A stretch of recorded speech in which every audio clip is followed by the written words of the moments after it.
are not working for the CPU. Now it has given those buses to input output, that device, for fulfilling its purpose of DMA. Okay, so when hold pin is active, the CPU knows some device is asking for DMA, direct memory access. So it will relinquish its all the buses, it will stop executing whatever it was executing, and it will go to the high impedance state. बिल्कुल मरी हुई स्थिति में चला जाएगा कि CPU जैसे कि है ही नहीं. ठीक है, अब जैसे ही वो उसने सब कुछ छोड़ा, वो HLDA पिन से, HLDA पिन एक आउटपुट पिन होती है माइक्रो प्रोसेसर में ही, वो उससे ही एक्नॉलेज कर देता है कि your request has been granted, now you can start your execution. तुम्हारी रिक्वेस्ट जो थी वो ग्रांट हो चुकी है, तुम अपनी प्रोसेसिंग जो है स्टार्ट कर सकते हो, what ever the device was accepting. So there are two important pins. Important pins इसलिए हैं क्योंकि they have been asked innumerable of times. 1, 2, 3 marks के क्वेश्चन में, 1, 1, 1, 1, 2, 2, 2, 2 मार्क्स के में ये पूछी जाती हैं. ठीक है, सो HLDA पिन की हेल्प से माइक्रो प्रोसेसर जो है वो एक्नॉलेज करता है डिवाइस को जो DMA एक्सेस कर रहा होता है. ओके, तो एक बार दोबारा से देखते हैं. Hold pin, some device is giving request through hold pin to the microprocessor that I want the DMA access. CPU ने जैसे ही देखा मेरे पास रिक्वेस्ट आई है, उसने अपनी बसेस वगैरह को छोड़ दिया, होल्ड पिन को एक्नॉलेज कर दिया, HLDA के थ्रू डिवाइस को एक्नॉलेज कर दिया कि okay your request has been accepted, और कोई उसके पास चांस भी नहीं, it will always be accepted. तुम्हारी रिक्वेस्ट, अब मैं I am ready to give you the transfer of DMA, you can execute your operations whatever you want. Okay, so this is how hold and HLDA work. This is the timing diagram of hold and HLDA microprocessor. hold and HLDA. ठीक है, अब इसमें देखो ध्यान दो, ये clock start हुई, अब हर इंस्ट्रक्शन जो है वो क्लॉक के एंड में होती है. तो यानी अगर होल्ड आप देख रहे हो, अगर आप होल्ड देख सकते हो, तो होल्ड इज स्टार्टिंग, होल्ड जो है वो एक्टिव हो जा रही है क्लॉक के बिगिनिंग, मिडवे में. मिडवे का मतलब क्या है, कोई इंस्ट्रक्शन ऑलरेडी एग्जीक्यूट हो रही होगी. तो अब जैसे ही क्लॉक एक्टिव होती है, फिर से मिडवे में जब उसको पता चलता है, जैसे ही CPU जो है, जब तक उसको पता चलता है कि होल्ड आई है, वो अपनी सारी चीजें छोड़ता है और उसके बाद होल्ड HLDA को एक्टिव कर देता है, ये दिखाने के लिए कि the buses have been relinquished, you can use those buses, you can do your DMA. ठीक है, तो एक चीज का डिफरेंस देखना कि जो आपका इंटरप्ट होता है, अगर आपकी इंटरप्ट आती है किसी प्रोसेस में, तो it will always come in the end of the instruction. कोई भी इंस्ट्रक्शन पे CPU, किसी भी प्रोग्राम पे अगर CPU काम कर रहा है, तो एंड ऑफ इंस्ट्रक्शन में ही आपकी INTR या NMI आएगी. लेकिन आपकी होल्ड जो है वो आपकी किसी इंस्ट्रक्शन के बीच में भी एक्टिव हो सकती है. That's why it is having the highest priority, high priority than INTR and NMI. The only pin that is having higher priority than HOLD is reset. Microprocessor की रीसेट.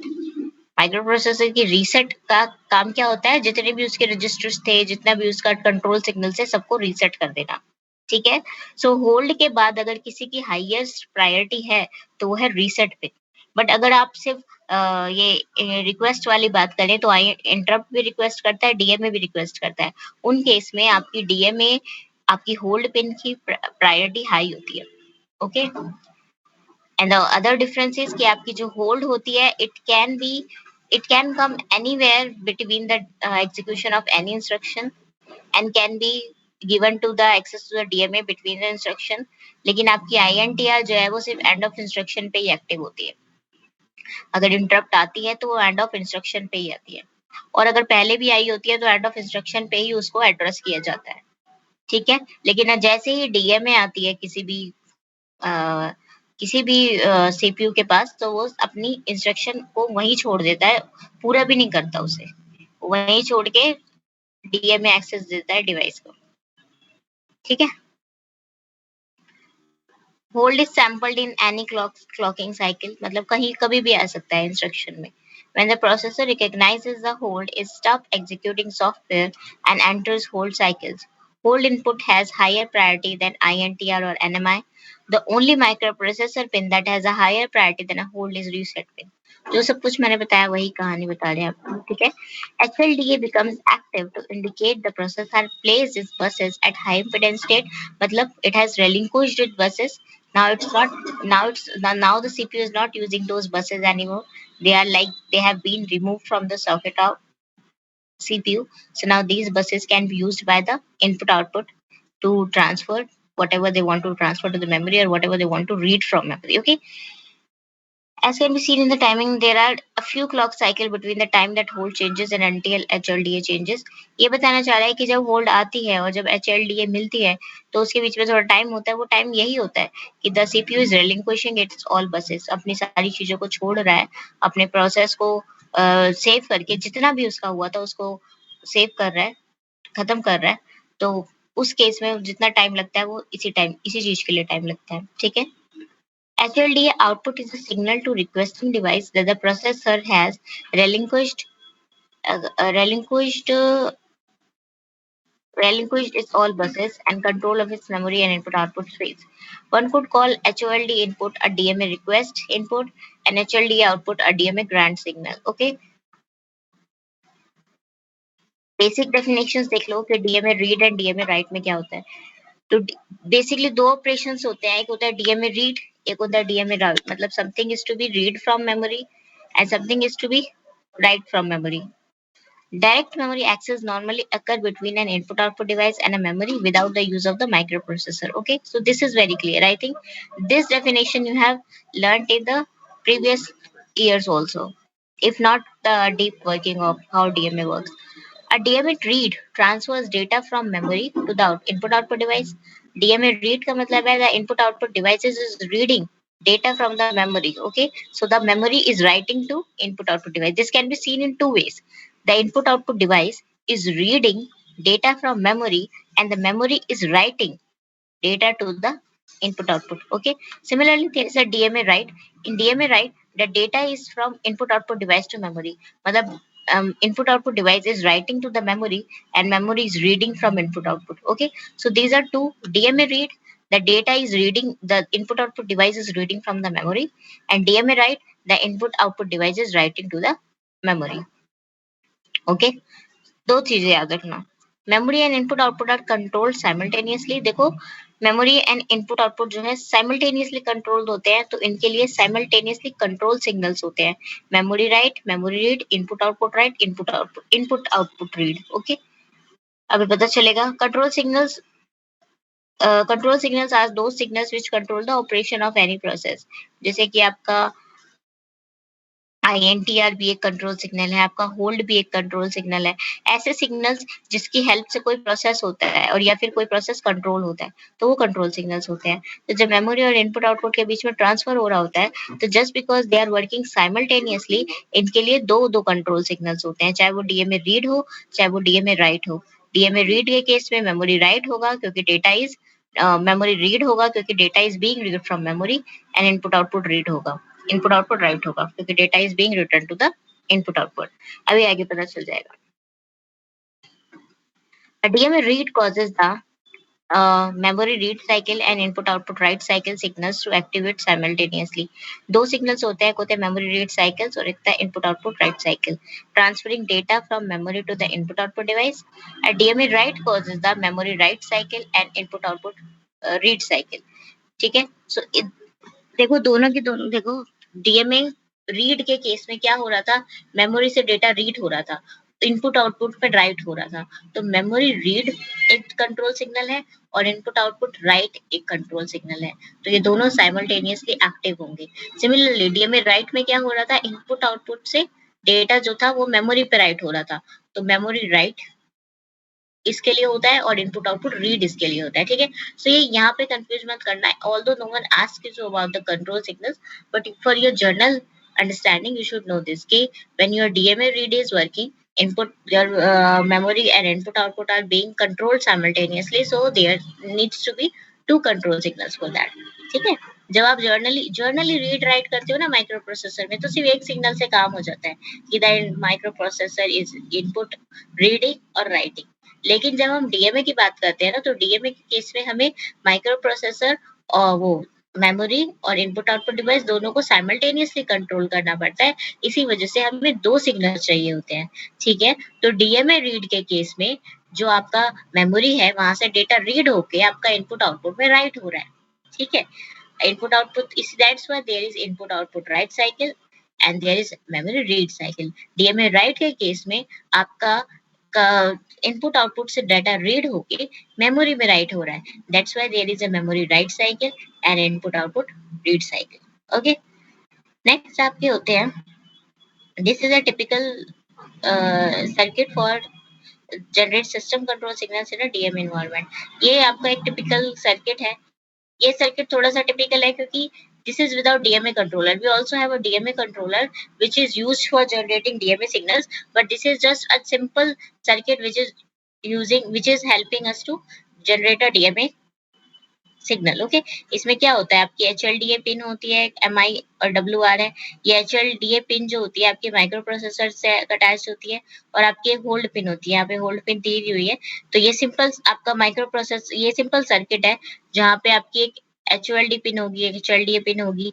ये आपको ये बताएगा कि कौन सा आपका राइट चल रहा है या रीड चल रहा है, मेमोरी रीड चल रहा है, मेमोरी राइट चल रहा है, ठीक है? ये सर्किट रटने की जरूरत नहीं है, कोई नहीं पूछता। जो आपको रटने की जरूरत है वो मैं आपको बताऊंगी सब। Data transfer speed is determined by speed of the memory device और डीएमए कंट्रोलर। जो डेटा ट्रांसफर की स्पीड है वो ऑब्वियसली या तो मेमोरी डिवाइस पर डिपेंड करेगी या डीएमए कंट्रोल पर डिपेंड करेगी। जो आपकी इनपुट आउटपुट डिवाइस होते हैं वो कम जर्नली फास्ट ही होते हैं। If memory speed is 50 nanosecond, DMA transfer occur at rate up to 1/50 nanosecond or 20 megabytes per second. If the DMA controller function at a maximum rate of 15 megahertz, रटने की जरूरत नहीं है, सुन पढ़ लो बस, ये कोई नहीं पूछता how speed, but you should know कि how your speed of DMA transfer gets affected. It always gets affected with the because of either memory device or DMA controller, because either of these two can be slower. Input output device are generally faster, ठीक है? हमारी speed जो होती है किसी भी चीज को ट्रांसफर करने की, वो हमेशा उसी चीज की वजह से अफेक्ट करती है जो स्लो होता है, ठीक है? अगर मैं आपको स्लो स्लो कोई चीज ट्रांसफर कर रही हूँ तो चाहे आप कितनी भी तेज पकड़ लो, आप उसको तेज नहीं पकड़ सकते। जितनी स्पीड में मैं आपको दूंगी उतनी ही स्पीड पे आप लोगे। तो किसी भी प्रोसेस की जो स्पीड होती है, it gets affected by the slower side. तो स्लोअर साइड यहाँ पे मेमोरी डिवाइस हो सकता है या डीएमए कंट्रोलर हो सकता है। इनपुट आउटपुट हमेशा फास्ट होते हैं, ठीक है? तो उसी का ये छोटा सा एग्जाम्पल दिया हुआ है। ये हमें इतना ज्यादा इसको कंसिडर करने की जरूरत नहीं है, जस्ट रीड कर लेना, ठीक है? क्या चीज पे आपको एम्फेसाइज करना है वो हमेशा ध्यान रखना। You don't need to and emphasize on these things, these are not for us. If the DMA controller function at a maximum of 15 megahertz with 50 nanosecond memory, a maximum transfer rate is 15 megahertz, ठीक है? Because the DMA controller is slower than the memory, ठीक है? So either of the case, अगर memory slower है तो DMA तो पूरी जो स्पीड होगी वो मेमोरी पे डिपेंड करेगी, और अगर आपका डीएमए स्लोअर है तो पूरी जो स्पीड होगी वो डीएमए पे डिपेंड करेगी। Okay, in many cases DMA controller slows the speed of the system when transfer occurs. Mostly मतलब वो यही कह रहा है कि DMA is slower. The switch to serial data transfer in modern system has made DMA is less important. Now DMA जो था अब के systems में, अगर अब की बात करूँ जर्नली प्रेजेंट टाइम की, तो DMA इतना अब जर्नली यूज नहीं होता। DMA जो था वो पहले यूज हुआ करता था।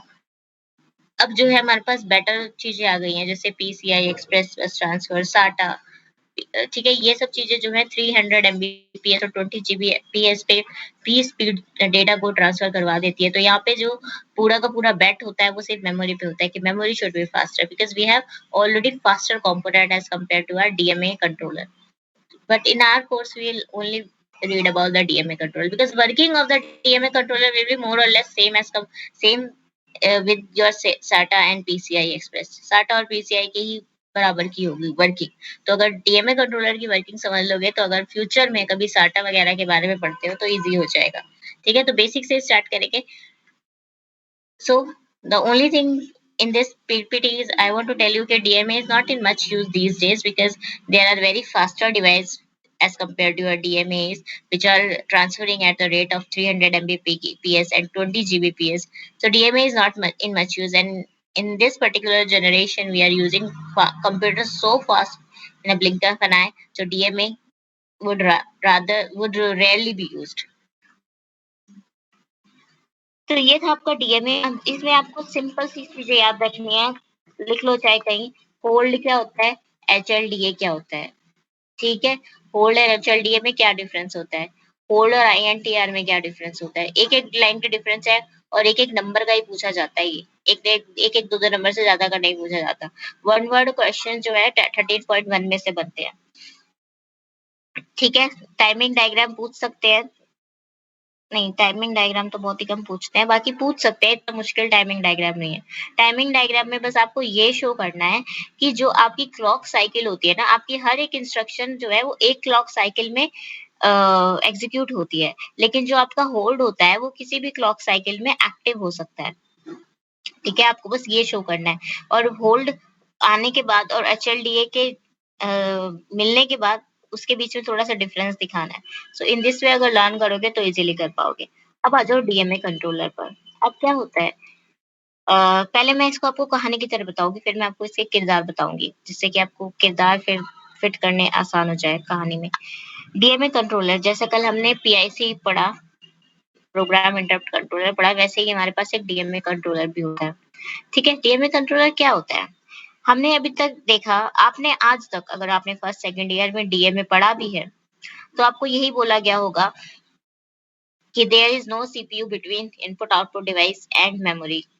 जो ट्रांसफर है वो डायरेक्टली इनपुट आउटपुट मेमोरी और इनपुट आउटपुट के बीच में हो जाता है। There is that's not completely true. जो हमारा जर्नल पर्पस सीपीयू होता है, जो हमारा जर्नल पर्पस माइक्रो प्रोसेसर होता है, वो कभी भी नहीं होता डीएमए, दैट्स ट्रू, ठीक है।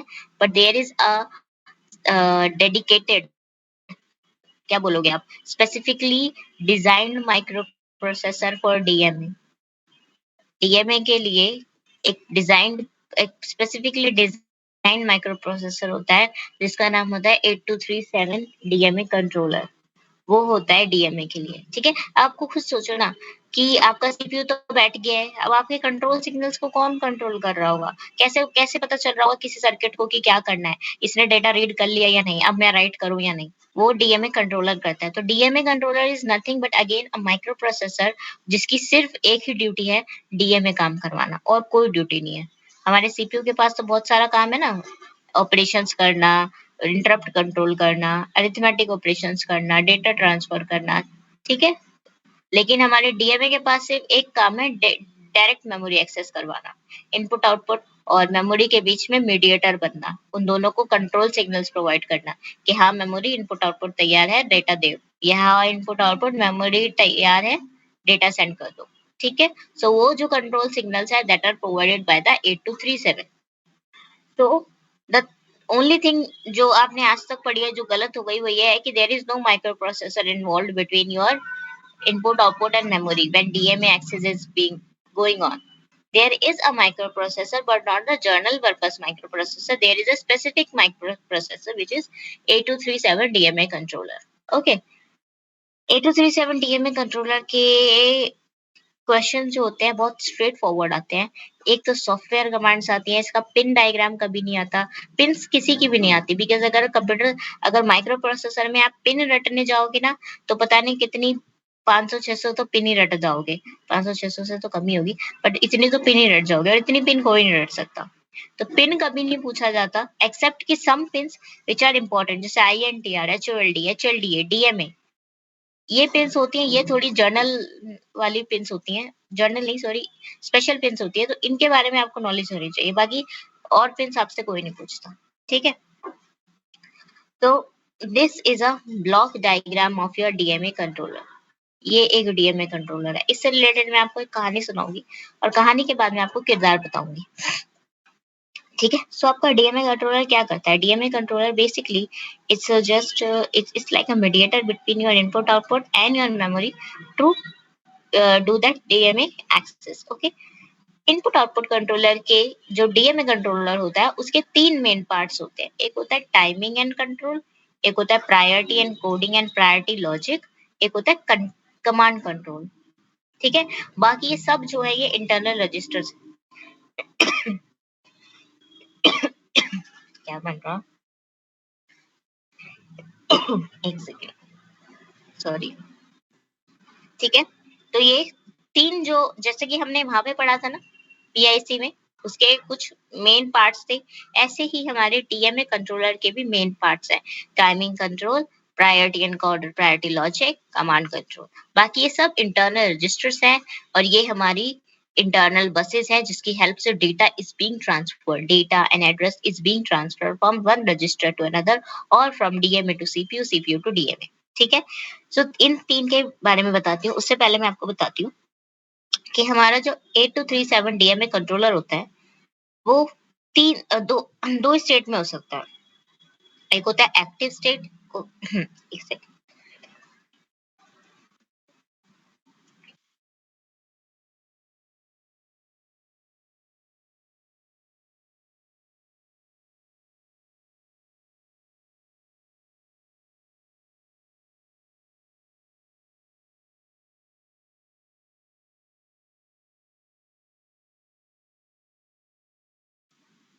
पता नहीं क्या बना रहे हैं।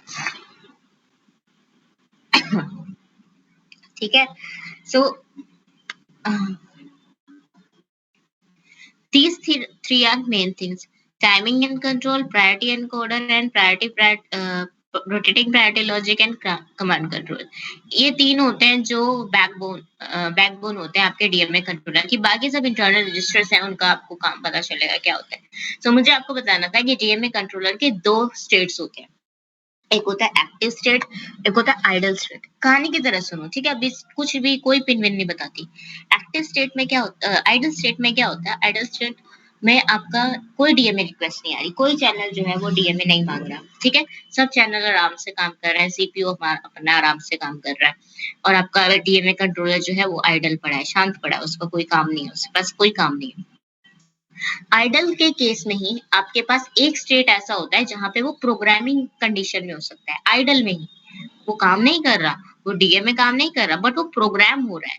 और उस प्रोग्राम होने के टाइम पे क्या होता है कि जो हमारा सीपीयू होता है, सीपीयू जो होता है हमारा डीएमए को प्रोग्राम करता है अपने जरूरत के हिसाब से कि ये पर्टिकुलर डिवाइस इस तरीके से हैंडल होना चाहिए, ये पर्टिकुलर डिवाइस इस तरीके से हैंडल होना चाहिए, ये डिवाइस यहाँ होना चाहिए, इस रजिस्टर में ये होना चाहिए। ठीक है, सो तो हमारा जो आइडल स्टेट होता है, आइडल स्टेट में एक स्टेट प्योरली आइडल हो सकता है, मतलब जिसमें हमारा डीएमए भी कुछ नहीं कर रहा, सीपीयू भी डीएमए के साथ कुछ नहीं कर रहा। लेकिन आइडल स्टेट में ही हमारा एक स्टेट होता है प्रोग्रामिंग स्टेट। उस स्टेट में हमारा सीपीयू जो है वो हमारे 8237A को प्रोग्राम करता है। ठीक है, programming of 8237A is not in our course, नहीं पढ़ना हमें। ठीक है, जैसे हमने पीआईसी की प्रोग्रामिंग पढ़ी थी, इसकी प्रोग्रामिंग नहीं पढ़ेंगे। सो idle के केस में ही when there is no direct memory access going on in any channel, it's in idle and it can be programmed. CPU might be programming the 8237 and DMA controller. अब आता है आपका next आता है active state. Active state में आपका जो DMA controller होता है वो डायरेक्ट मेमोरी एक्सेस का काम कर रहा होता है। किसी चैनल ने रिक्वेस्ट किया, उसने जाके माइक्रो प्रोसेसर को बोला कि भाई ये चैनल पर्टिकुलर डीएमए मांग रहा है, तो माइक्रो प्रोसेसर ने अपनी सारी बसेस वगैरह को छोड़ के होल्ड एक्नॉलेज से एक्नॉलेज किया कि ठीक है दे दो, आई एम रेडी टू, मैं तैयार हूँ डायरेक्ट मेमोरी एक्सेस करने के लिए, मैं हट गया बीच में से। तो फिर वो क्या करता है, फिर डायरेक्ट मेमोरी एक्सेस जो है जिस चैनल ने रिक्वेस्ट की थी उस चैनल के सारा कंटेंट जो है रजिस्टर्स में डालता है, इंटरनल रजिस्टर्स में फीड करता है and then direct memory access जो है वो स्टार्ट हो जाती है। सो दिस इज द कहानी of direct memory controller. Okay, यहाँ पे भी सेम केस है कि you can have one DMA controller और you can have more than one DMA controller, but generally जैसे पीआईसी के केस में 64 तक एक्सपेंड कर रहे थे ना, कभी बहुत ही कम ऐसे जरूरत पड़ा होगा कि एक से ज्यादा डीएमए कंट्रोलर की नीड हुई होगी। DMA controller can be one, one is sufficient, one DMA controller is sufficient.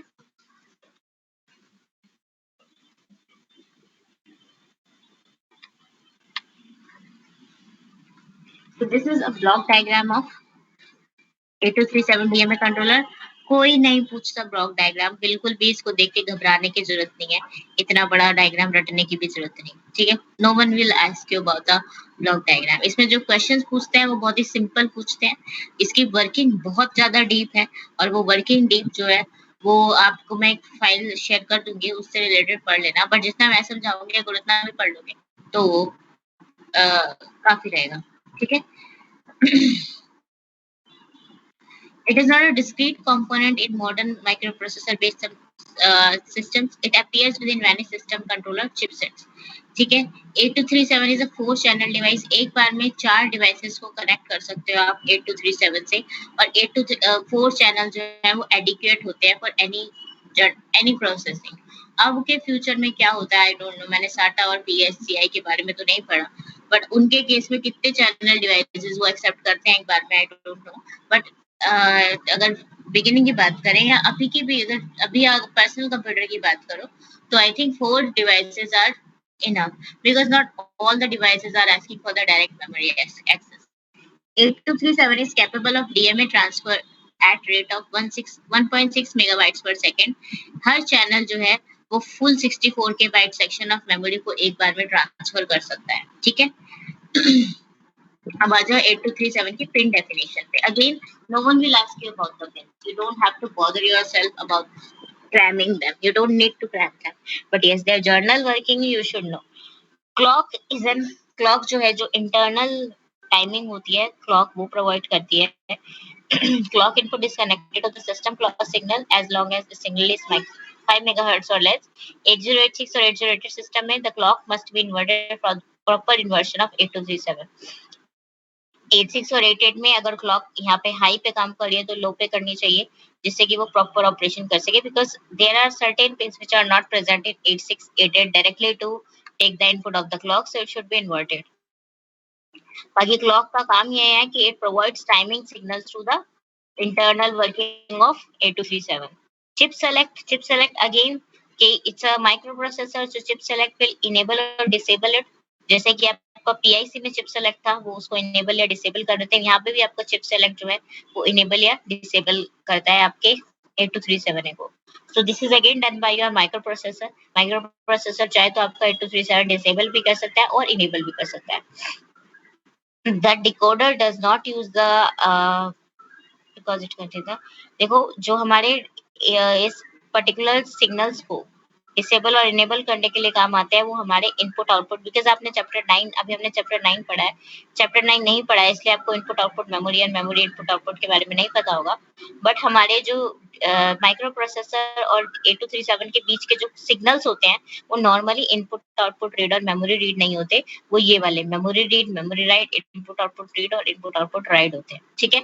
ये जब आप चैप्टर 9 पढ़ोगे ना तो आपको पता चलेगा what is this, these are general input output और मेमोरी रीड सिग्नल्स, ठीक है। जब कोई डीएमए नहीं हो रहा होता, सपोज अगर मेरा माइक्रो प्रोसेसर है and it is trying to write to some other device, तो वो इन सिग्नल्स को यूज करता है, ठीक है। लेकिन इस केस में ये सिग्नल्स नहीं हम यूज करते, हम सिंपल ये वाले सिग्नल्स यूज करते हैं, बिकॉज 8237 है हमें ये वाले सिग्नल्स प्रोवाइड करता है, ओके। नेक्स्ट आता है reset of the 8237. There is a reset in your micro processor also, there is a reset in your 8237 also.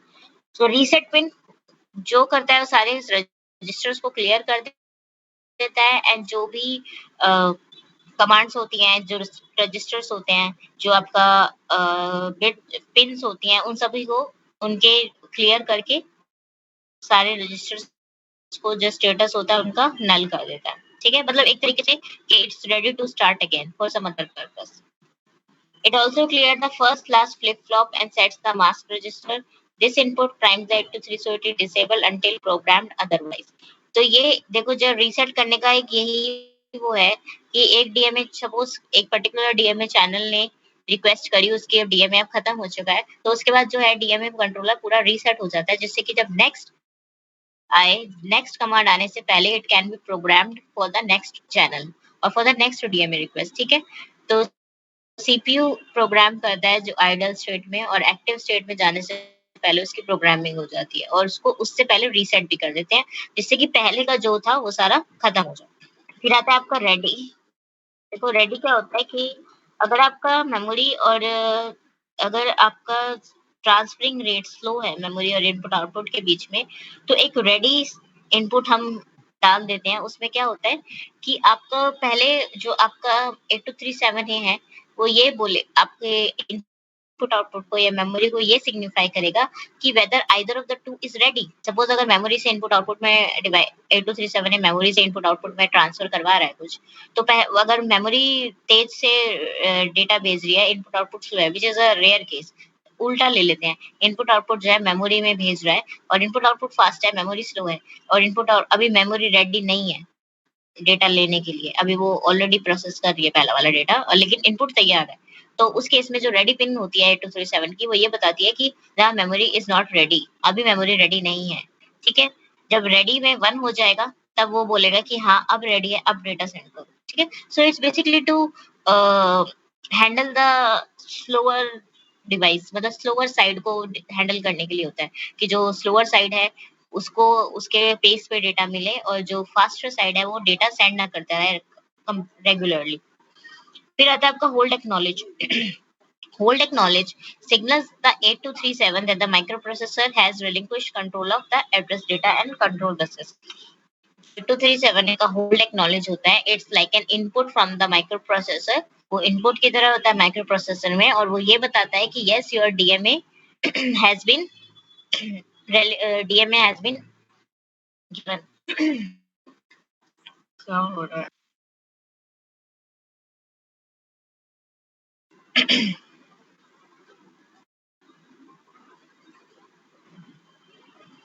ठीक है, सो डीएमए कंट्रोलर में होल्ड आउटपुट भी होता है एंड एचएलडी इनपुट भी होता है। Hold output is to tell the microprocessor that some channel is requesting the DMA access, and hold acknowledge is the input to the 8237A by the CPU that yes your wish has been granted and now I have relinquished all my buses, you can start your processing। फिर आता है D request and data buses. Data buses again transfer data. ठीक है, data buses का सब जगह काम same ही होता है, वो डेटा को कोई पर्टिकुलर डेटा है उसको इधर से उधर ट्रांसफर करने में हेल्प करती है। रिक्वेस्ट क्या करता है? D request is the channel requesting. जैसे अगर मेरे डीएमए में एक बार में 4 चैनल हो सकते हैं, तो वो 4 चैनल जो है इन 4 इनपुट लाइंस के थ्रू रिक्वेस्ट कर सकते हैं, 0 1 2 3। ठीक है, और मेरी जो इसमें प्रायोरिटी होती है ना, वो ऑलरेडी सेट होती है। 0 की सबसे हाई होती है, 1 की फिर थोड़ी कम, 2 की कम और 3 की सबसे कम। ठीक है, तो प्रायोरिटी जो हमने पढ़ा था ना, प्रायोरिटी वाला ब्लॉक, वो क्या काम करता है, वो अगर सारी एक साथ 4 के 4 चैनल रिक्वेस्ट कर रहे हैं, तो वो सबसे पहले हाई प्रायोरिटी वाले को उठाएगा, हाई प्रायोरिटी 0 को उठाएगा, 0 को उठाया, डीएमए एक्सेस दिया, काम खत्म किया, एंड ऑफ प्रोसेस हुआ। उसके बाद वो रोटेटिंग, आपने एक वर्ड भी पढ़ा होगा, रोटेटिंग प्रायोरिटी थी, तो वो क्या करता है, 0 की अब सबसे प्रायोरिटी कम कर देगा, और अब सबसे प्रायोरिटी हाई जो हो जाएगी वो हो जाएगी चैनल 1 की। ठीक है, और उसी तरीके से कम कम प्रायोरिटी होती जाएंगी। ठीक है, तो ये रोटेटिंग प्रायोरिटी होती है। यहाँ पे अगर आपने पीआईसी की बात याद हो, तो वहाँ पे रोटेटिंग प्रायोरिटी नहीं थी, वहाँ सारी प्रोग्रामिंग थी। ठीक है, वहाँ पे प्रायोरिटी रोटेट भी कर सकते थे आप, ऑटो इनिशियलाइज भी ऑटो एंड भी कर सकते थे, किसी पर्टिकुलर वे में भी एंड कर सकते थे। लेकिन यहाँ पे आपका एक चीज फिक्स्ड है कि प्रायोरिटी जो सबसे हाईएस्ट होगी वो 0 से शुरू होगी और 3 की सबसे लोएस्ट होगी, और हर एक्सेस के बाद जो है प्रायोरिटी रोटेट हो जाएगी कि जो अभी रिसेंट जिस चैनल को डीएमए एक्सेस मिला है उसकी प्रायोरिटी लोएस्ट हो जाएगी और उसके बाद वाले की हाईएस्ट हो जाएगी। ठीक है, तो इस वे में हमें अलग से प्रोग्रामिंग नहीं करनी पड़ी। एक तरीके से ये थोड़ा सा कन्वीनियंट हो गया कि अब हमें अलग से प्रोग्रामिंग नहीं करनी पड़ी प्रायोरिटी डिटरमाइन करने के लिए। We have just use the rotating priority. तो अगर फर्स्ट अभी 0 को एक्सेस मिला था, तो नेक्स्ट टाइम 1 को 100% एक्सेस मिलेगा, फिर 2 को एक्सेस मिलेगा, फिर 3 को एक्सेस मिलेगा। ठीक है, so this is insured here. यहाँ पे ऐसा नहीं होगा कि 0 को ही एक्सेस मिलता जा रहा है, क्योंकि यहाँ पे रोटेटिंग प्रायोरिटी है। ठीक है, data bus again use to transfer data. फिर आता है input output read. Input output reads the bidirectional pin used programming and during a DMA write cycle। DMA write cycle में जब आपका मेमोरी पे राइट हो रहा होता है और आपका इनपुट आउटपुट से रीड हो रहा होता है। ठीक है, तो डीएमए राइट साइकिल में आपका इनपुट आउटपुट रीड एक्टिव होता है। ठीक है, मैं बार बार ये चीज बोल रही हूँ कि राइट साइकिल के केस में मेमोरी में राइट हो रहा है और इनपुट आउटपुट से रीड हो रहा है, तो ये वाला IOR एक्टिव होता है और MEMW एक्टिव होता है। दो कंट्रोल सिग्नल एक साथ एक्टिव होते हैं। डीएमए रीड साइकिल में इनपुट आउटपुट राइट एक्टिव होता है, ठीक है। सो मेमोरी से रीड होता है और इनपुट आउटपुट में राइट होता है, ठीक है। तो ये ध्यान रखना कि जब भी डीएमए राइट साइकिल है इसका मतलब है मेमोरी में राइट, और डीएमए रीड साइकिल मतलब मेमोरी से रीड। तो ये वाले आपको अपने आप पता चल जाएंगे। End of process is a by directional signal. End of process जो होता है वो किसी जो पर्टिकुलर डीएमए एक्सेस को एंड करने के लिए सिग्नल भेजा जाता है कि okay this particular request has to be ended now, और देयर इज सम अपने आप भी एंड हो जाता है प्रोसेस जब टर्मिनल काउंट हो जाता है, या फिर जब हमारी रिक्वेस्ट कंप्लीट हो जाती है, उस केस में अपने आप भी एंड हो जाता है। बट एंड ऑफ प्रोसेस के सिग्नल की हेल्प से भी हम किसी डीएमए सर्विस को एंड कर सकते हैं, ठीक है। So it's a by directional signal used an input to terminate a DMA process और an output is signal the end of the DMA transfer, ठीक है। सो एंड ऑफ प्रोसेस की हेल्प से you can either tell your microcontroller that end this particular DMA, और या फिर अगर आप नहीं बोल रहे हो उसको, तो आपका माइक्रो जो आपका डीएमए कंट्रोलर है वो इसको आउटपुट की तरह यूज करता है कि this particular DMA access has been done, ये वाले चैनल की डीएमए रिक्वेस्ट जो है वो खत्म हो गई है, ठीक है। So it can B by directional input के लिए भी कि इसको एंड कर दो, चाहे उसका काम हुआ ना हुआ वो खत्म कर दो। अगर नहीं खत्म कर रहे हो ऐसे, तो कभी ना कभी उस चैनल का काम खत्म होगा। उस केस में डीएमए कंट्रोलर इनपुट ईओपी के थ्रू आउटपुट भेजता है माइक्रो प्रोसेसर को कि this particular channel has been done, this particular channel has done DMA servicing, now you can carry on with your processes, okay. Next आता है A0 से A3 address पे। देखो मैंने आपको बताया था कि जब जब आपका डीएमए कंट्रोलर जो होता है वो आइडल एंड प्रोग्रामिंग स्टेट में होता है, आइडल है और प्रोग्राम कर रहा है माइक्रो प्रोसेसर, तो A0 A3 पिन जो है ये तब एज एज आउटपुट की तरह यूज होती है माइक्रो प्रोसेसर के थ्रू। तो माइक्रो प्रोसेसर जो है वो किस पर्टिकुलर रजिस्टर में, because there are so many registers in your 16 types के रजिस्टर होते हैं आपके डीएमए कंट्रोलर में, और 344 बिट्स होती है हर सारे रजिस्टर्स की मिला के 344 बिट्स होती हैं। कुछ 16 बिट्स के हैं, कुछ 4 के हैं, कुछ 8 के हैं, ठीक है। तो आपका माइक्रो प्रोसेसर किस रजिस्टर पे काम कर रहा है वो बताता है इन पिन्स के थ्रू, एड्रेस पिन्स के थ्रू। इंटरनली हर रजिस्टर का अपना कोई एड्रेस होगा और वो address is known by this A0 A3, ठीक है, a part of that address. तो address pin select an internal register during programming and provide a part of DMA transfer address during a DMA action, ठीक है। So these pins can be used in two ways. जब आपका idle और programming वे है तो ये आपको micro processor इनके थ्रू बताता है कि किस रजिस्टर पे काम करना है, ठीक है। कंफ्यूज तो नहीं हो रहे? देखो आपका जो माइक्रो प्रोसेसर है वो एक्टिव स्टेट में होता है या फिर आइडल स्टेट में होता है। आइडल स्टेट में वो मोस्ट ऑफ द केसेस में 8237 को प्रोग्राम कर रहा होता है। प्रोग्राम करने के लिए उसे पता होना चाहिए, 8237 को पता होना चाहिए कि माइक्रो प्रोसेसर कौन से रजिस्टर के साथ काम करना चाहता है, बिकॉज रजिस्टर्स के थ्रू ही हम अपना स्टेटस डिसाइड करते हैं, कमांड्स डिसाइड करते हैं कि ये काम होना है, ये काम होना है, इस चैनल का डीएमए एक्सेस होना है, ये सब, ठीक है। तो वो जो रजिस्टर्स का एड्रेस होता है that is given by the micro processor to 8237 using these pins, okay. और जब वो डीएमए ट्रांसफर हो रहा होता है, जब हमारा डीएमए काम कर रहा होता है, तो जो इंटरनली एड्रेस होता है बसेस के थ्रू, उसका a part of that address is given by A0 A3। There is A4 A7 pin also, A4 to A7 pin भी है, ठीक है, ओके। सो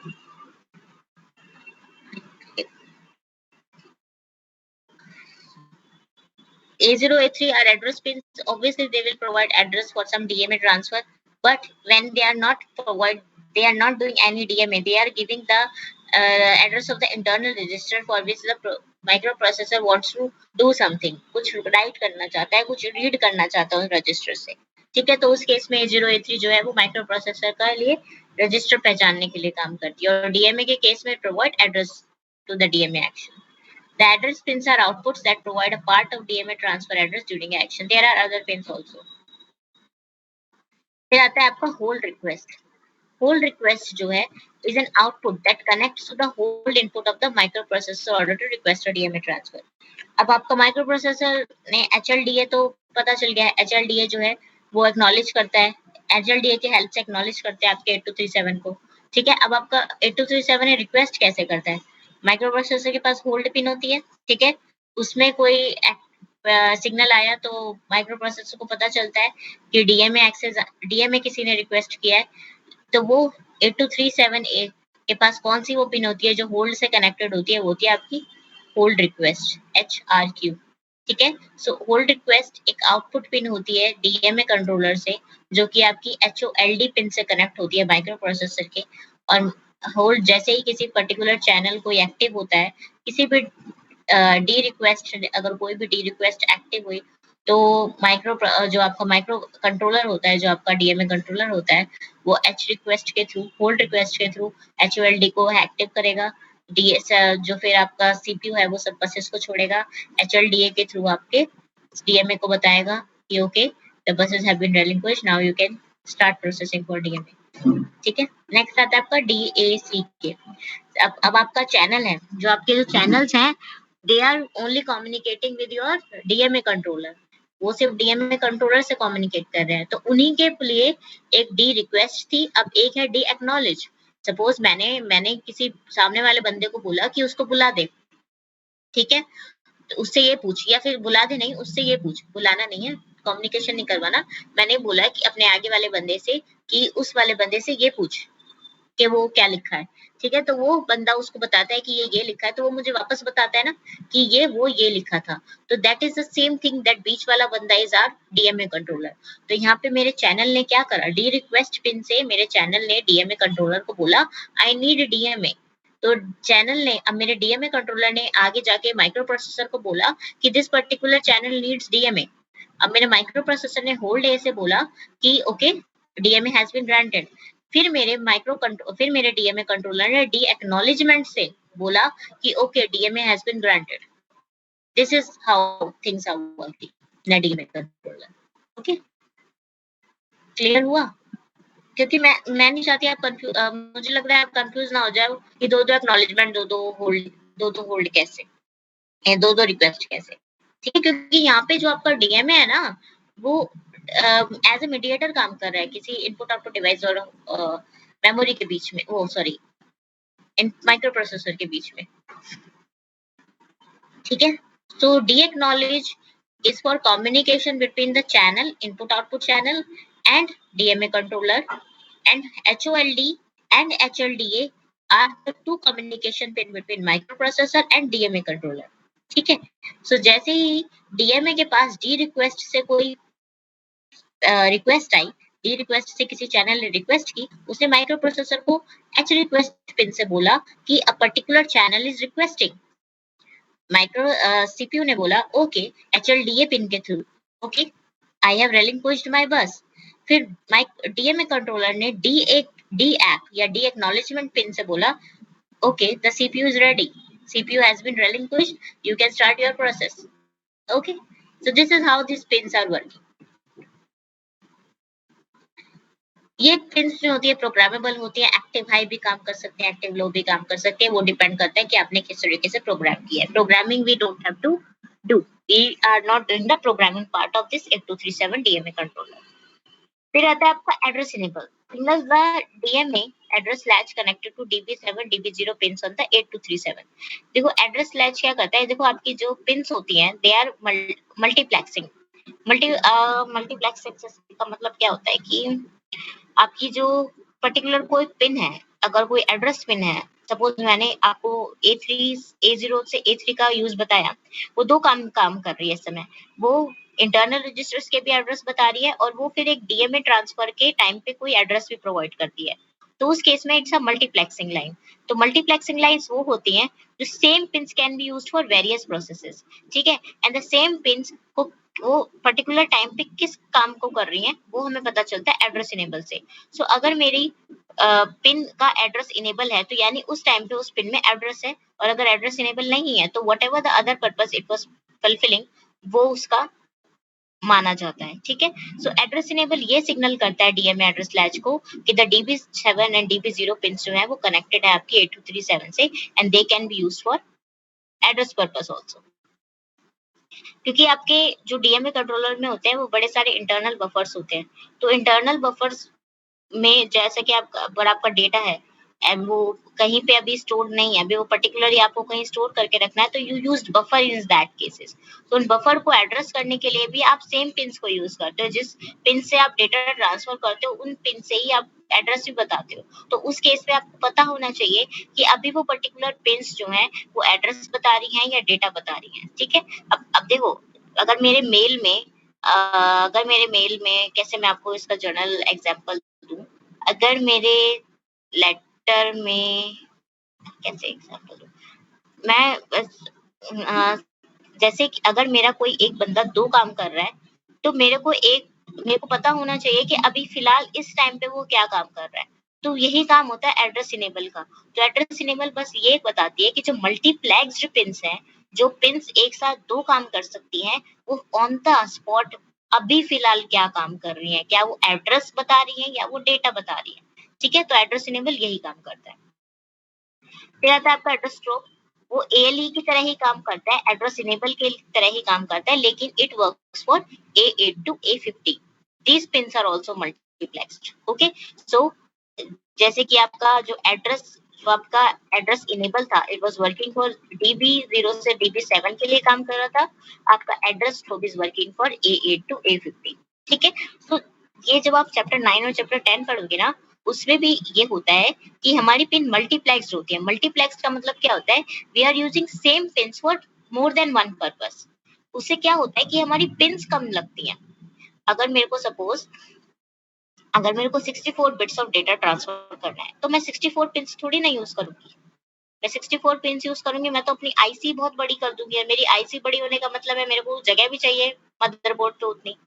तो वो मैं काम बेवकूफों वाला करूंगी। तो उस चीज को ठीक करने के लिए क्या किया, सिस्टम डिजाइनर्स ने, जो भी डिजाइनर्स थे आईसीज वगैरह के हार्डवेयर डिजाइनर्स थे, उन्होंने क्या किया कि उन्होंने मल्टीप्लेक्सिंग करी। इतना प्लेन कहाँ से उड़ रहा है, प्लेन को जाने दो।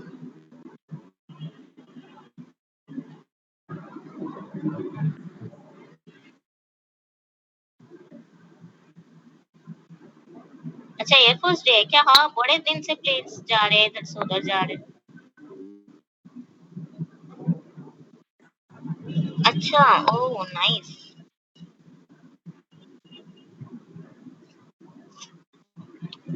हाँ, गाजियाबाद में एक जगह बड़े सारे प्लेन भी खड़े रहते हैं जब मैं मौसी के यहाँ। अच्छा अच्छा, मुझे लगा 15 अगस्त की निकल गया यार, प्लेन का एक कोड होता है, तो अच्छा पता चला। ओके, तो मैं आपको मल्टीप्लेक्सिंग बता रही थी। तो मल्टीप्लेक्सिंग में क्या होता है कि आपकी एक ही पिन या एक सेट ऑफ पिन ही आपकी एक से ज्यादा काम को कर रही होती है।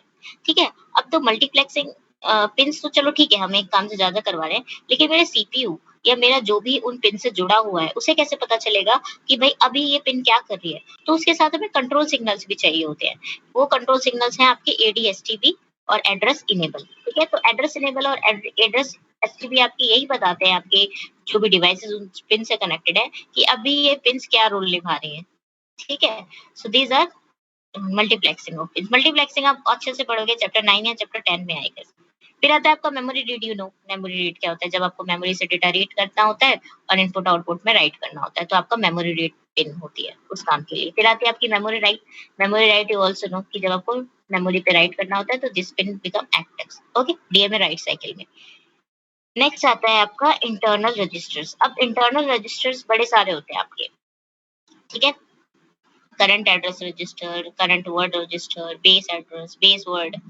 तो इनके सिर्फ मुझे आज तक नहीं पता यार, ये इनके बारे में पूछा जाता है, बट मैं आपको बताऊंगी इनमें से रजिस्टर इंपॉर्टेंट कौन से हैं।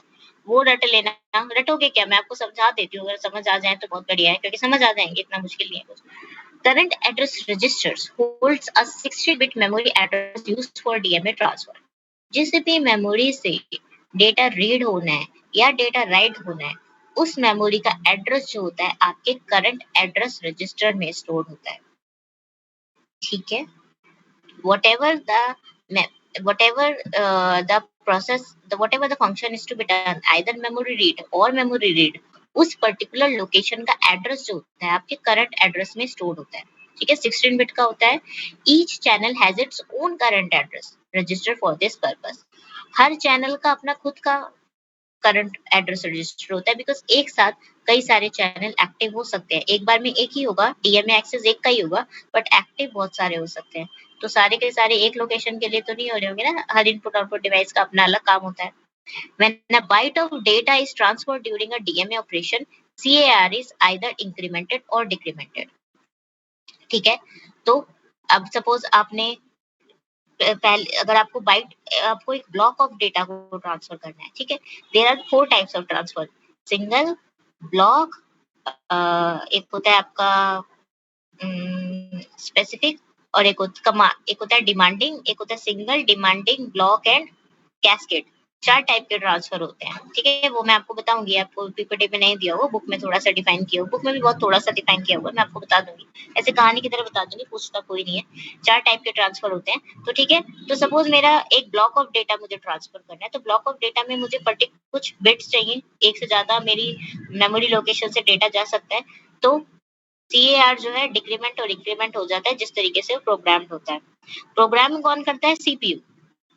ठीक है, कब करता है?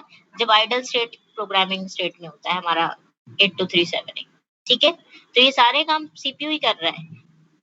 जो हमारा मेन CPU है उसने पूरा 8237 को तैयार कर दिया है कि तुझे ऐसे काम करना है, this is how you have to work. But अब खुद बैठ गया आराम से, अब सारा काम इसको दे दिया है। ठीक है, तो जब ये आराम से बैठा होता है तब CPU इसके लिए काम कर रहा होता है कि दिस CAR इंक्रीमेंट करना है, डिक्रीमेंट करना है, ये पर्टिकुलर रजिस्टर CAR में डालो, ये पर्टिकुलर डेटा CAR में डालो। ओके, तुमने जो भी रीड किया था मुझे सेंड कर दो वापस। ठीक है, सो रीड राइट वो रजिस्टर्स करता है। तो करंट एड्रेस रजिस्टर का काम सिर्फ यही होता है कि जहां से भी मेमोरी रीड या राइट होना है उसका लोकेशन जो है वो अपने अंदर स्टोर करके रखता है।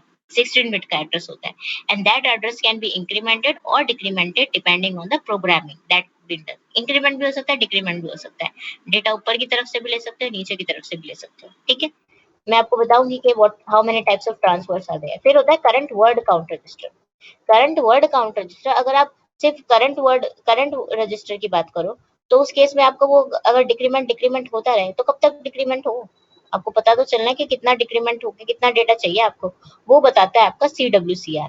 CWCR जो है वो नंबर ऑफ बाइट स्टोर करके रखता है, जो नंबर ऑफ बाइट्स आपको ट्रांसफर करनी है डीएमए एक्शन के थ्रू। ठीक है, सपोज मेरे को 10 बाइट चाहिए डिक्रीमेंट करते हुए, तो CAR जो है मेरा डिक्रीमेंट होता रहेगा 10 बाइट तक, और CWCR का भी मेरा जो काउंट है वो डिक्रीमेंट होता रहेगा। ठीक है, तो जैसे ही मेरे CWCR का काउंट 0 पहुंचेगा, मेरी डीएमए एक्सेस जो है, मेरी डीएमए जो थी वो हॉल्ट हो जाएगी। ठीक है, सो CAR and CWCR works together. CAR जो है वो मेमोरी लोकेशन को एक्सेस करता है, मेमोरी लोकेशन का एड्रेस स्टोर करता है, और CWCR जो है वो ये बताता है कि कितना बाइट्स ऑफ डेटा ट्रांसफर करना है। CWCR का जो वैल्यू होती है वो हमेशा एक कम होती है नंबर ऑफ बाइट्स से। अगर उसमें 10 लोडेड है तो 11 number of bytes will be transferred, अगर उसमें 11 लोडेड है तो 12 number of bytes will be transferred. This is how it is programmed. Okay, next आता है आपका BA/BWC। अच्छा, BA/BWC यूज भी हो सकता है, नहीं भी यूज हो सकता, वो डिपेंड करता है कि क्या आपने 8237 में ऑटो इनिशियलाइजेशन मोड यूज किया है या ऑटो इनिशियलाइजेशन मोड यूज नहीं किया है। Again that is done by your CPU, whether it is to be auto initialized or not auto initialized। अगर ऑटो इनिशियलाइज नहीं है तो BA/BWC यूज नहीं होते। अगर ऑटो इनिशियलाइजेशन है तो BA/BWC क्या करते हैं, वो CAR और CWCR के कंटेंट इन दोनों में होता है, BA बेस एड्रेस और BWC काउंट। ठीक है, उन दोनों के फर्स्ट नंबर को स्टोर करके रखते हैं, और जब उनका प्रोसेस खत्म हो जाता है CAR का CWCR को, तो उनको वापस से उन्हीं नंबर से, उन्हीं कंटेंट से रीलोड कर देते हैं। ठीक है, सपोज मेरे CAR में एड्रेस था 1000 और मेरा काउंट था 10, तो मेरा BA में भी 1000 होगा, मेरा BWC में काउंट होगा 10। अब मेरा जो है CAR में मेरा डेटा हो गया सपोज 100 10 और 1010, और मेरा काउंट हो गया 0, मेरा CWCR में काउंट हो गया 0। तो ऑटो इनिशियलाइजेशन के केस में क्या होगा, जो ये बेस एड्रेस और बेस वर्ड काउंट होगा, ये दोबारा से उनको उनकी प्रीवियस वैल्यू से इनिशियलाइज कर देगा, मतलब जो उनकी स्टार्टिंग वैल्यूज थी। ठीक है, तो फिर से जब वो चैनल रिक्वेस्ट करेगा तो उन्हीं मेमोरी लोकेशन पे डेटा ट्रांसफर स्टार्ट होगा। ओके, नहीं समझ आया? दोबारा बताती हूँ। नहीं समझ में आया? CAR and CWCR memory address hold करते हैं and number of bytes to be transfer hold करते हैं। ठीक है, वही की उसी की एक कॉपी जो होती है आपकी बेस एड्रेस और बेस वर्ड काउंटर में होती है, उसी चीज की एक कॉपी। ठीक है, अगर ऑटो इनिशियलाइजेशन मोड सेलेक्टेड है तो वो कॉपी जो है जब पूरा प्रोसेस खत्म हो जाता है, जब नंबर ऑफ बाइट्स ट्रांसफर हो जाती है, वो वही पूरी कॉपी जो है आपकी दोबारा से CAR और CWCR में भेज दी जाती है। ठीक है, जिससे कि जब नेक्स्ट DMA आए तो फिर से वो वहीं से शुरू हो। ठीक है, और अगर ऑटो इनिशियलाइजेशन मोड नहीं है तो ये दोनों रजिस्टर यूज ही नहीं होते। That's the only thing I want to say. फिर आता है आपका कमांड रजिस्टर। कमांड रजिस्टर के एक से ज्यादा काम होते हैं। ठीक है, ये सबसे पहले ये चेक करते हैं, देखो आपके दो टाइप के ट्रांसफर हो सकते हैं, एक तो मेमोरी मेमोरी ट्रांसफर हो सकता है और इनपुट आउटपुट मेमोरी ट्रांसफर हो सकता है। तो कमांड रजिस्टर से हमें ये पता चलता है इसकी 0th बिट से कि हमारा मेमोरी टू मेमोरी ट्रांसफर है या मेमोरी टू मेमोरी ट्रांसफर नहीं है। उस केस में अगर मेमोरी टू मेमोरी ट्रांसफर होता है तो उस केस में हमारा जो चैनल 0 होता है वो सोर्स बन जाता है और चैनल 1 जो होता है वो हमारा डेस्टिनेशन बन जाता है।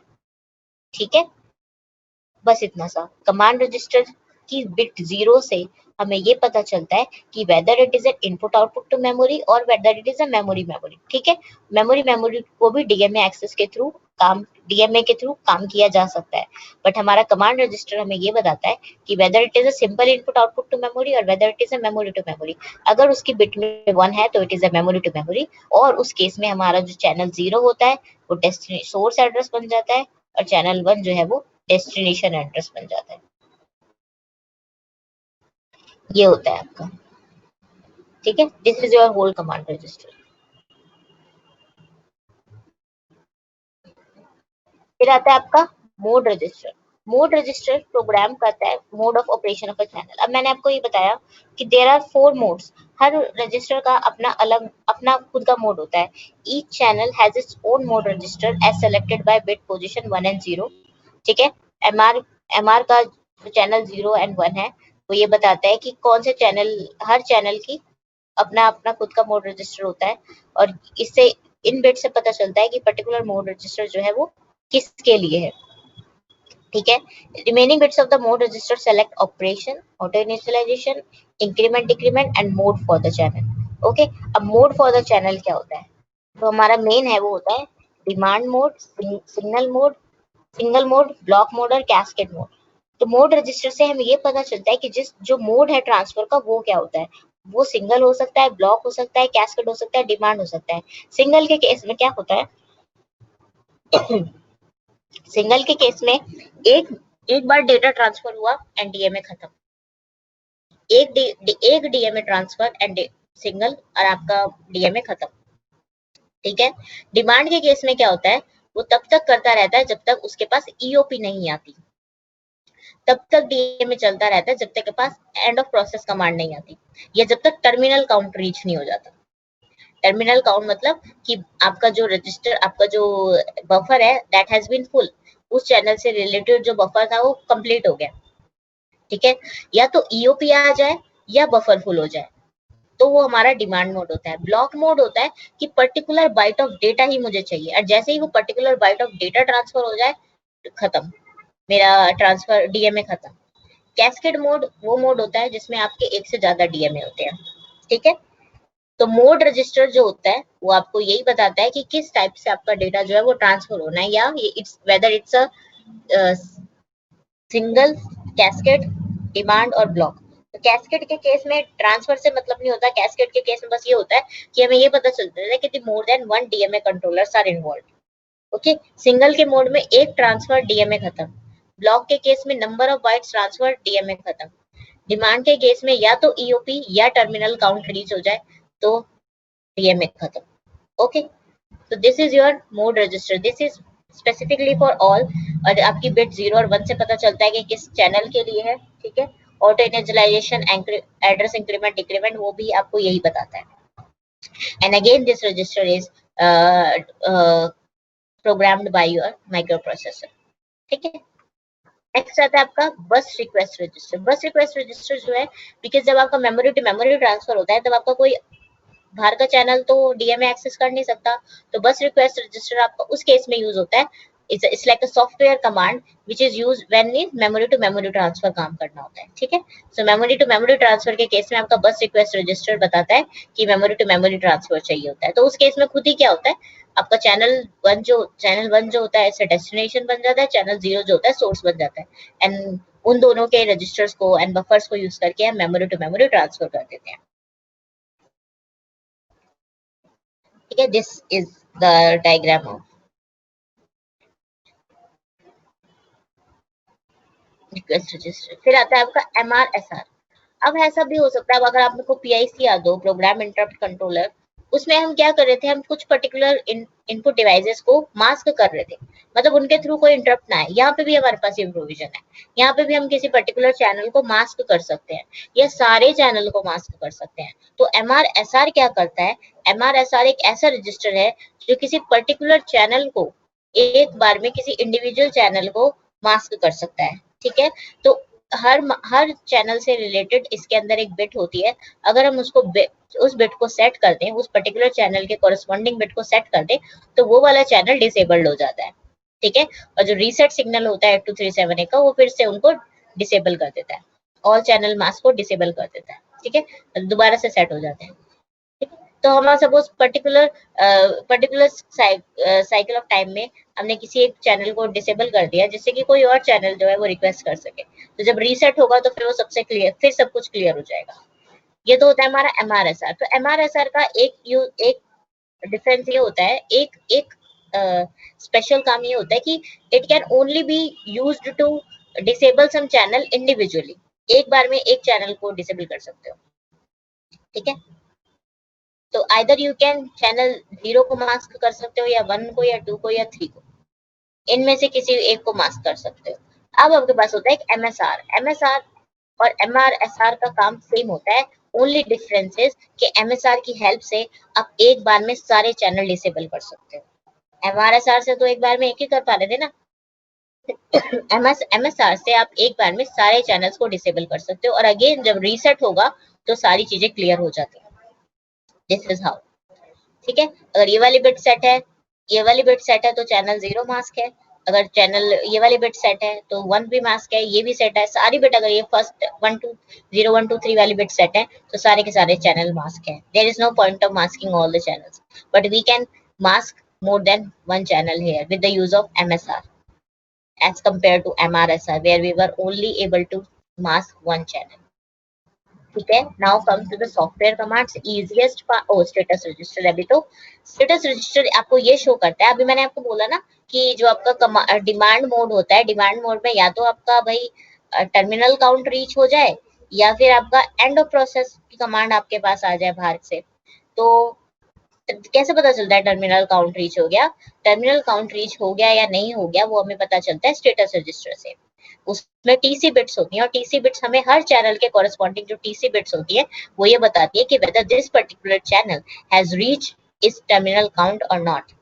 अगर टर्मिनल काउंट हो गया तो खत्म कर दो डीएमए, और अगर नहीं हुआ तो चलते रहने दो, अनलेस एंड अनटिल कोई और तरीके से उसको बंद ना किया जाए। ठीक है, तो पहली चीज तो स्टेटस रजिस्टर में ये होती है, और दूसरी चीज स्टेटस रजिस्टर में ये होती है कि it is also telling us about the corresponding request of other channels, कि कोई और चैनल तो एक्टिव नहीं है, कोई ऐसा और चैनल तो नहीं है जिसको अभी डीएमए रिक्वेस्ट चाहिए, तो वो स्टेटस रजिस्टर होल्ड करके रखता है। It looks something like this. ठीक है, तो these 4 bits are telling you whether channel 1 channel 0 has reached TC, 1 has reached TC। अगर 1 सेट, अगर सपोज 2 में 1 सेट हो गया, that means कि channel 2 has reached TC। okay, similarly it is also telling us कि whether there is new request from some other channel, किसी और channel से तो कोई रिक्वेस्ट नहीं आई, तो यह सब हमें स्टेटस रजिस्टर से पता चलता है। ओके, नेक्स्ट आता है आपके software command. Software command is one question which has been asked so many times in your examination। बहुत बार पूछा जा चुका है एग्जामिनेशन में 3 सॉफ्टवेयर कमांड्स होती है मेन और बड़ी सिंपल सी होती है, इनका काम कुछ भी नहीं होता, सॉरी इनका ज्यादा कॉम्प्लेक्सिटी नहीं होती इनमें। मास्टर क्लियर, ठीक है।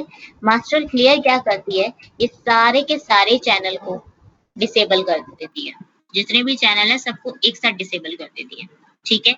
सिंपल है, अगर सिर्फ इतना भी लिखोगे ना, अगर आपसे पूछा जाता है कि 8237 के सॉफ्टवेयर कमांड्स बताओ, और मास्टर क्लियर में अगर आप इतना भी लिख देते हो, it disables all the channels, और क्लियर मास्क रजिस्टर में it enables all the DMA channels, answer number मिल जाते हैं, बहुत छोटी सी चीज है। फिर आता है आपका clear last flip flop. Clear last flip flop क्या करता है, देखो, the FL flip flop select which byte low or high is read written in the current address and current count register।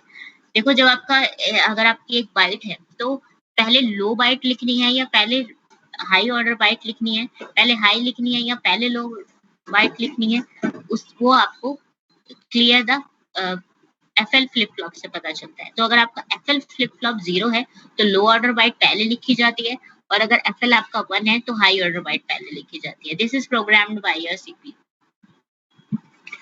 ठीक है। This is a software commands and this is already programmed है कि जो ये अगर 0 होगा तो ये काम करेगा, 1 होगा तो ये काम करेगा, ठीक है।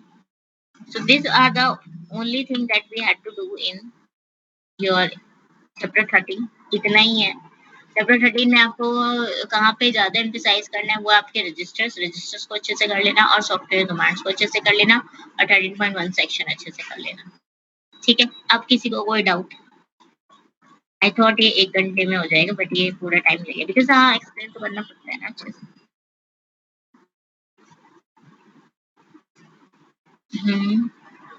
किसी को कोई डाउट नहीं है? आपको ये इतने तगड़े तगड़े कंट्रोलर्स एक बार में समझ आ जाते हैं या खुद ट्राई करोगे एक बार? पीआईसी पढ़ा कल, आज डीएमए पढ़ा, या तो बिल्कुल ऊपर से चला गया या बहुत अच्छे से समझ आ गया। मैं आपको इंटेल का डीएमए कंट्रोलर, वो बहुत डीप में है, बट एक बार रीड कर लेना अगर आपको लगे कि आपको डीएमए कंट्रोलर अच्छे से पढ़ना है तो। वो बहुत बहुत डीप में है और इतना डीप में आपको एग्जाम्स में नहीं पूछेंगे, तो वो भी पढ़ लेना, मैं आपको सेंड करूंगी। बाकी इतना ही है। This is with this we are done with your chapter 13.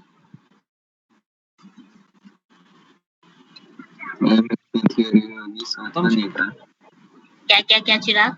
मैं बता रही हूँ ना तुम्हें थियरी। हाँ बताओ। मैम वही जो आप बोल रही थी, थियरी बहुत ज्यादा है।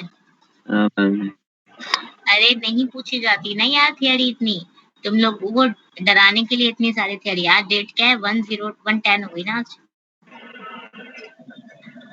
ये देखो, अगर तुम भैया पेपर उठा के देखोगे ना तो हार्डली इन प्रोग्राम कंट्रोलर में से कोई क्वेश्चन आया होता है, और जो चीज आई होती है ना वो मैं आपको ऑलरेडी बता रही हूँ कि भैया ये पूछा जा सकता है।